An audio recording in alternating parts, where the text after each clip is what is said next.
얼마 전에 그 미국에서 KKK단, 그 백인 우월주의를 추구하는 KK단이라고 할 수 있는 그 사람들이 소동을 일으켜서 뉴스가 되는 것을 봤습니다. 백인 우월주의, 가 뭘까? 우월하다라고 하는, 실제로 우리가 백인이 뭐 황인이든 흑인보다 더 우월하다라고 주장하는 것이죠. 우월하고픈 욕구가 있어서 그런 주장을 하는 것인데, 왜 그런 주장을 할까? 그냥 좀 같이 편안하게 살면 좀 좋을 텐데, 어깨동무하고, 왜 자기네가 더 우월하다고 주장을 할까? 그런 생각을 좀 해보게 되었어요. 우리나라에도 그 우월 사상이 있습니다.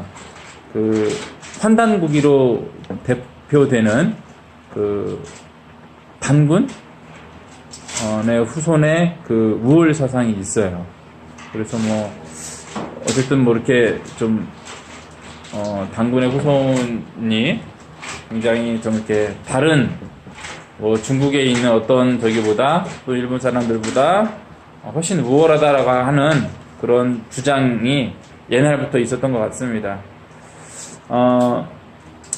나치의 뿌리를 둔 그 백인 우월주의 같은 경우는 그 독일이 번성하기 전에는 그들이 야만인이었잖아요. 독일 사람들은 야만인 취급을 당했거든요. 뭐 프랑스 사람들이나 이런 사람들에게서 독일 사람들은 야만인이었어요. 근데 이제 좀 먹고 살만해지니까 그 정신적으로 좀 이렇게 야만인으로 살긴 싫었나 봐요. 그 야만인 취급을 당했던 좀 어쨌든 이렇게 하대받는 게 싫었던 것 같아요. 문화적으로. 그래서 아마 그러한 우월주의가 좀 독일 내에서 좀 강하게 뿌리를 박은 것 같은데요. 그러한 그 우월주의, 내가 너네보다 더 세, 더 뛰어나, 이런 이야기를 하는 게 사실은 그 안정을 추구하고자 하는 욕구에서 비롯된 것이 아닐까 하는 생각이 들더라고요. 그 나의 안정을 추구하기 위해서 그러다 보니까 그 안정을 넘어서서 자기가 더 뛰어나다고 하는 것까지 올라간 것이 아닌가 하는 생각을 해보게 되었어요. 그리고 그러한 그 우월주의는 뭐 우리나라 뭐 옛날 뭐 판단국이라고 하는 그런 것만이 아니라 지금도 현재 우리나라의 사회에서 또 존재하죠. 그 부자와 가난한 자로 뭐 뉴스에서는 이제 갑을 관계라고 표현되죠. 예. 갑은 자기가 더 우월하다고 생각을 하고, 그래서 여러 가지 갑질이라고 표현되는 행동들을 하게 됩니다. 자기가 안정된 삶을 사는 것을 넘어서서 너무 안정적이다는 것이 아마 그러한 우월주의의 밑바탕이지 않은가. 너희들은 오늘도 먹고 사는데 이번 달 먹고 사는데 걱정하지? 나는 전혀 그런 걱정하지 않는다. 그러한 그 안정감이 오히려 어떠한 돋보이는 것으로, 돋보이는 어떤 행동이나 물건을 통해서 우월주의로 드러나는 것 같아요. 뭐 명품이 그러한 도구가 되어주지 않을까 생각이 되고, 또 뭐 어떤 차가 또 그러한 도구가 되지 않나 싶습니다. 상징들이 되어주는 것이죠. 오늘 말씀 룻기를 보면 룻기의 이야기도 안정을 위해서 떠난 가족 이야기죠. 이 안정을 위해 떠난 가족의 이야기로 시작하는 것이 오늘 이야기 룻기의 이야기입니다. 그리고 안정을 위해서 고향을 떠난 가족의 이야기답게 엘리멜렉이 죽은 후에도 그곳을 떠나지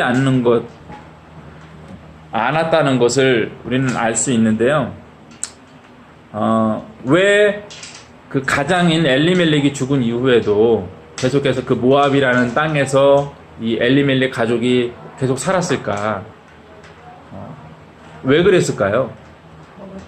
예, 먹을 게 있기 때문이었죠. 왜냐하면 그들이 떠나온 이유는 베들레헴 가나안 땅에 흉년이 들었기 때문에 떠나왔는데 한 해, 1년 정도 떠나 있었던 게 아니고요. 성경을 보면 10년 이상을 떠나 있었던 걸로 볼 수 있어요. 꽤 오랫동안 떠나 있었던 걸로 보이는데, 모압 땅에 여전히 그들이 할 일이 있었고 먹을 것이 있었기 때문에 그 모압 땅이 계속 남아 있었던 것으로 보입니다. 두 아들들이 모압에서 결혼한 것도 이 모압 여자들과 모압 여인과 결혼하는 것이 더 낫다고 생각했기 때문이겠죠. 반대로 나오미가 모압을 떠나라고 한 이유는 무엇이었을까요? 고향이 그리운 점도 분명히 있었을 거예요. 하지만 고향의 흉년이 끝나고 풍년이 이어지고 있다.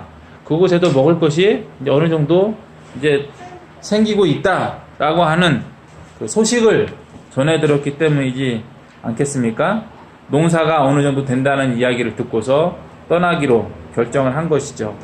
나오미의 기준은 그녀가 인생을 선택하는 인생의 방향, 어디에서 살 것이냐, 이런 것을 정하는 나오미의 기준은 풍족함이었던 것 같아요.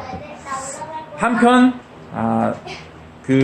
나오미에게서 참, 그래도 인간미가 있구나, 인간성이 나쁘진 않구나 하는 생각을 하게 되는 게, 8절부터 13절에서 나오는 며느리들에게, 너네들 이제 떠나라, 너네 집으로 돌아가라, 그게 너희들한테 나를 따라하는 것보다 너희들한테 더 유익이다 라는 말을 하는 걸 보면서 좀 나오미가 그래도 좀 인간적으로 괜찮은 사람인가 보다 하는 생각을 하기도 하는데, 하지만 나오미의 그런 행동이 과연 그 며느리들만을 생각해서일까 하는 생각도 하게 되었어요.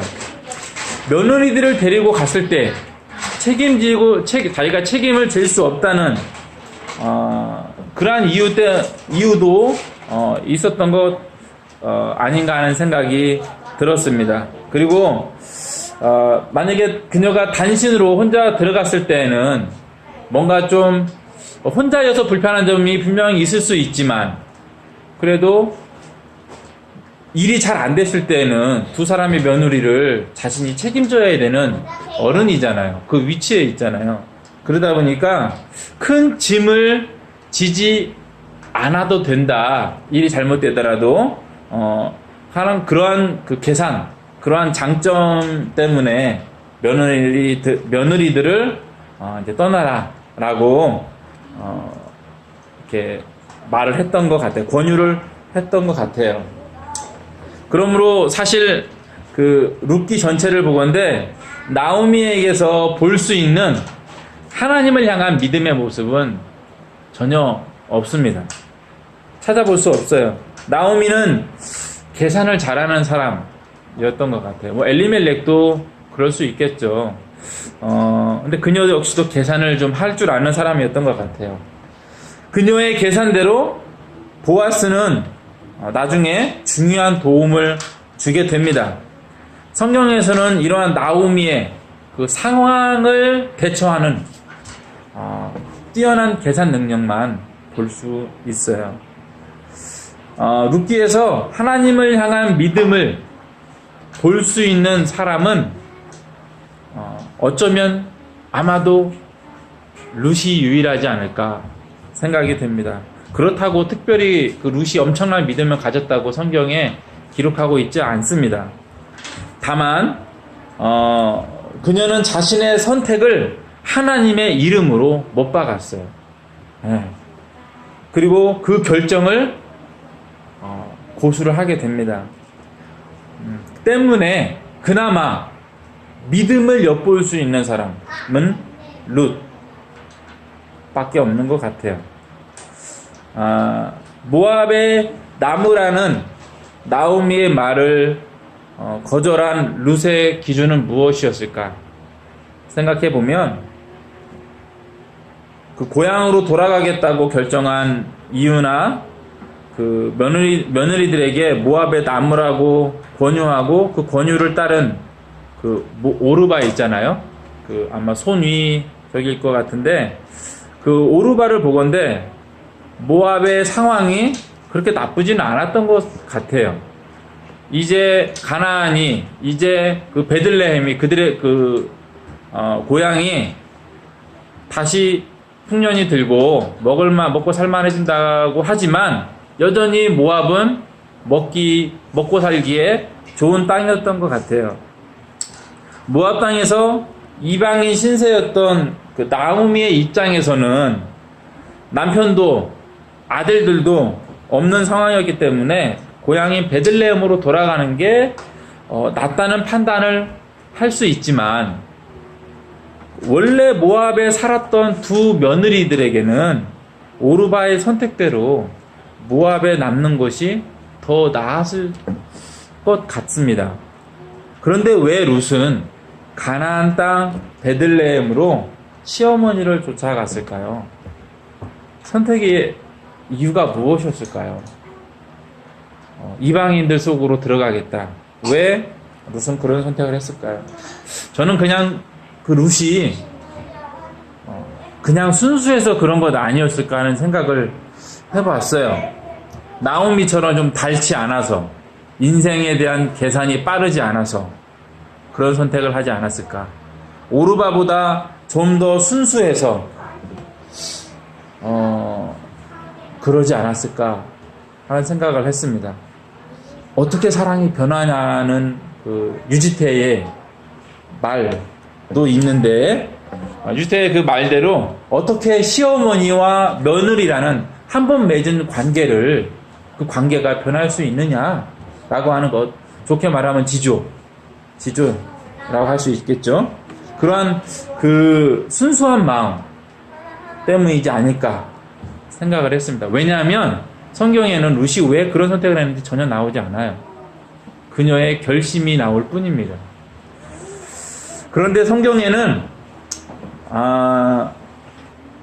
이러한 왜 룻이 그런 선택을 했는지 전혀 나오지 않는데 나오미와 룻의 선택의 기준은 분명 달라 보이는데 성경에는 그들의 기준에 대해서 왜 룻이 그런 선택을 했는지, 왜 나오미가 그런 선택을 했는지 나오지 않아요. 그냥 상황이 그렇게 흘러갔다라는 것만 나오고 있어서 우리가 짐작을 할 수 있을 뿐입니다. 성경이 아닌 다른 책이었다면 그 기준을 분명히 언급했을 거예요. 나오미는 이런 이유 때문에 그런 선택을 다시 베들레헴으로 돌아가기로 결정했고 룻은 이런 계산을 했기 때문에 시어머니를 따라 베들레헴으로 들어가기로 했다라고 하는 내용이 나왔을 것 같아요. 그래서 성공하는 사람들의 7가지 습관이라는 책에 아마 이 나오미와 룻의 이야기가 나오지 않았을까. 룻이 이러한 선택의 습관이 있어서 이렇게 선택했고, 그래서 그 결과 나중에 보아스를 만나서 성공했다. 이런 성공의 이야기가 아마 성경이 아니라 다른 책이었다면 나왔을 수 있어요. 하지만 이 이야기는 성경의 이야기잖아요. 성경에서는 그런 이야기를 전혀 하고 있지 않습니다. 성경이기 때문에 당연한 일이에요. 왜냐하면 사람의 노력과 그로 인해 나타난 성공을 성경은 단 한 건도 기록하고 있지 않습니다. 성경이 기록하는 것, 그 목적은 하나님이 하신 일, 그분의 은혜에 대한 내용이기 때문입니다. 그래서 나오미가 모압을 떠난 것, 그리고 룻이 나오미를 따라 간 일이 분명 차이가 있지만 그 계산이 다르겠지만 성경에서는 전혀 관심을 갖지 않아요. 그 계산법에 대해서. 물론 우리는 성경 이야기를 보고 이랬을 거라고 짐작을 할 수 있죠. 하지만 성경은 그걸 기록하고 있지 않습니다. 분석도 안 하고 그 의미도 밝히지 않아요. 나오미는 하나님을 괴롭게 하시는 분으로 평가했어요. 20절과 21절을 보면 나를 괴롭게 하신 하나님이라고 평가했어요. 룻은 시어머니와 함께 있으므로 하나님이 나의 하나님이 되신다라고 말하고 자기의 행동을 심판하시는 분으로 또한 평가를 내렸습니다. 모압 여인 룻은 10년간의 결혼 생활을 통해서 하나님을 믿게 된 거잖아요. 그런데 성경에 이 룻기를 읽어보건대 룻이 하나님을 믿게 되는 배경이 되어준 이 나오미의 가족의